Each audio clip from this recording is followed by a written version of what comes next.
Hello ladies and gentlemen, my name is Chris Stollings. You know me here on YouTube as MarauderEX. And as always, I'm your host for Operation Recap, where I take some of the stories from Rainfall.com and I share them with you, the wonderful, lovely people of YouTube, because I like to hang out on YouTube because I'm one of those weird people. You know, that's what I do. So, every week I sit here and I take some of the stories from Rainfall. I show them off here on YouTube. That's my thing, that's what I do. And I give a little bit of my opinion, my slant on things, if you would. Because, you know, everyone's a little opinionated. You know, as journalists, we try to not be opinionated, but every person is opinionated. So I'm going to give a little bit of my opinion on each of these articles. And I want you to let me know if you agree or disagree on any of these articles. Or any of these opinions. Because, you know, that's the thing. You can't disagree with the article. I mean, the news exists. But how you actually take it, that's a different story. So, starting off this week, April Fool's Day was a day in this recap, which means there's an entire day of nothing but lies.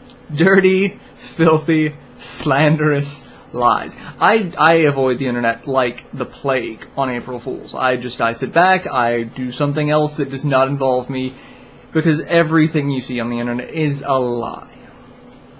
So that's one day that's just completely gone. But I do have a couple of stories, so let's talk about the real stories.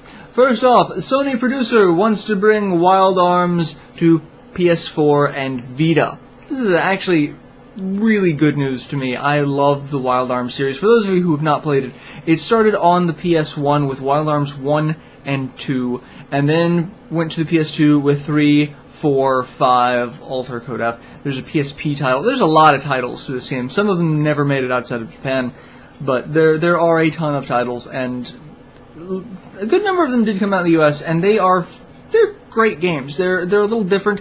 They're JRPGs, but with a Wild West theme.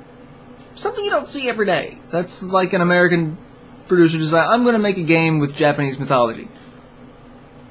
Okay? A little different. I'm sticking with you. The story might get better.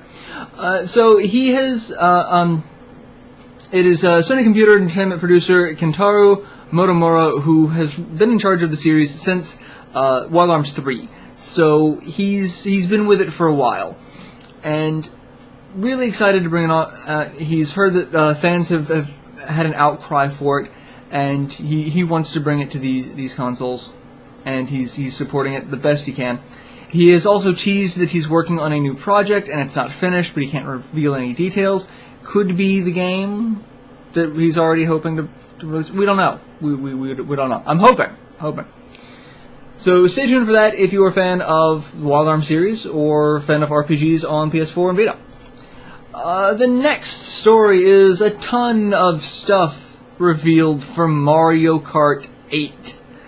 New courses, items, returning tracks. Oh my god, the list just keeps going. I'm sitting here looking at it. They've got 2 new items, a piranha plant and a boomerang flower, because you need more ways to completely mess with your friends in this game. Mario Kart is quickly becoming just as bad as Mario Party in terms of ruining friendships. So they've got 2 new items. The piranha plant latches onto your face and bites it. It can also give you speed boosts as a trade-off for being completely blinded by something trying to eat your face. The boomerang flower flies in an arc and can stun people and can hit multiple people. So, you know, that's cool. Let's see. We've got returning tracks. We've got... I'm gonna hate half of these. Moo Moo Meadows, which I loathe because of those cows. Mario Circuit, Cheap Cheap Beach, Toad's Turnpike, Dry Dry Desert, Donut Plains 3, Royal Raceway, DK Jungle, and everyone's favorite Star Road. I hate Star Road. Everyone hates Star Road. It's everyone's favorite thing to hate. So, and then a bunch of new tracks and lots of new stuff. It's a fantastic trailer. We've got it in the article description. Go check that out. Mario Kart 8, it is really shaping up to be an amazing racing game. So much more than I was really expecting. I was just figuring Mario Kart was just going to kind of repeat the same thing a little bit over, and they're at least throwing a bunch of stuff in here. I don't know if it's for good or ill, but hey, why not? Let's see how it goes. And I have no idea really how to how to take most of this. There's just so much.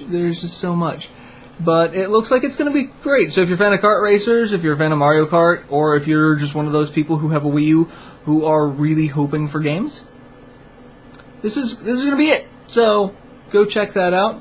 The last story of the week, it's a very small story, but I'm going to rant about it a lot. Not about this particular story, but the implications behind it. So Game Boy Mega Man games are coming in May to the 3DS eShop. Great news. The twist of this is it's actually a poll. Viewers and fans get to vote on which game comes out first. You have two choices of Mega Man, or actually you have more, because it's Mega Man 2 through 5, and then Mega Man Extreme 1 and 2. I was just thinking the original Mega Man and Mega Man Extreme. But you've got the original series Mega Man games 2 through 5, and then Extreme 1 and 2. Mega Man Extreme is basically Mega Man X on the Game Boy, just reusing characters and sprites. Not as many sprites, because you do have to scale down. But imagine Mega Man X 1 through 3 condensed into 2 games. Random assortment of bad guys. And then, of course, the Mega Man 2 through 5 is pretty much the same thing with the original Mega Man games. And you get to vote, so go vote to see which one happens first. It sounds like all of them will come out eventually, it's just you get to pick which one you want to play first. But my take on this, my rant about the implications on this, is why is this not happening more? I've been harping on this, especially on the Wii U, about games coming out on virtual content. I'm one of those people, call me crazy, I do consider games an art medium, kind of like, motion pictures are an artistic medium, and as such, they are given a lot of leeway and a lot of rights, especially for making sure these things get preserved in some way, shape, or form. And I do consider video games in that medium. Not every video game you would consider art, but not every movie you would consider art. There are people sit here and say Citizen Kane is a crowning masterpiece of cinematography. I would sit here and say Okami is a crowning achievement. Shadow of the Colossus is a crowning achievement of gaming art.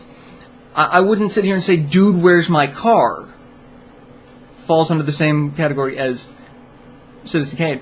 I also wouldn't consider, the Leisure Suit Larry games the same.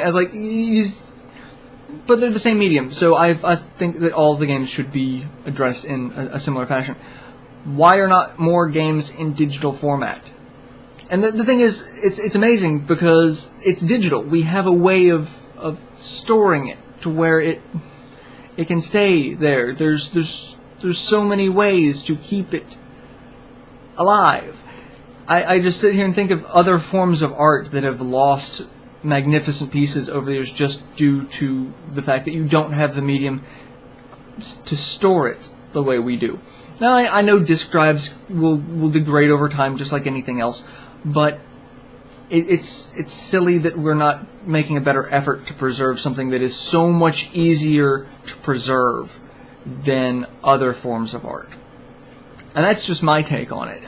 There are people who will agree with me, and those of you who will disagree. And that's what I want to hear. I want to hear your side on it. So tell me your thoughts on video games as art, and should we make more of an effort to preserve it as we do motion pictures, paintings, sculptures, music, etc. So I'm going to go, and thankfully there will not be another April Fool's for another year, and so I don't have to deal with a day full of full-blown lies. And I will catch you guys next week for another recap. Till then, later everyone.